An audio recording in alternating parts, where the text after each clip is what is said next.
വഴിക്കടവിൽ ഒരു വിദ്യാർത്ഥി പന്നിക്കണിയിൽ നിന്ന് ഷോക്കേറ്റ് കൊല്ലപ്പെട്ട സംഭവത്തിൽ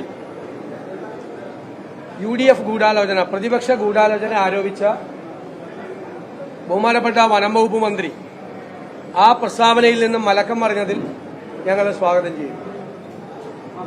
അദ്ദേഹം പറഞ്ഞ കാര്യം അദ്ദേഹത്തിന് മാറ്റി പറയേണ്ടി വന്നത്, പറഞ്ഞത് എന്താണെന്നെല്ലാം നിങ്ങളുടെ കയ്യിലുണ്ട്.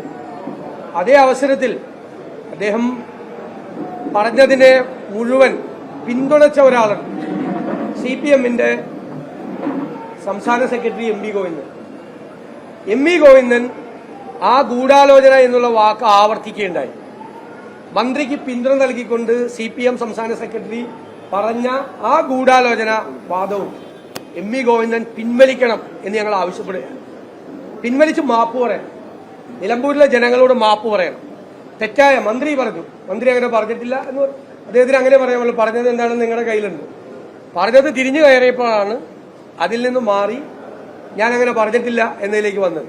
അതിനെ പിന്തുണച്ച, ഗൂഢാലോചന വാദത്തെ പിന്തുണച്ച എം വി ഗോവിന്ദന്റെ പ്രസ്താവന പിൻവലിച്ച് അദ്ദേഹം മാപ്പ് പറയണം.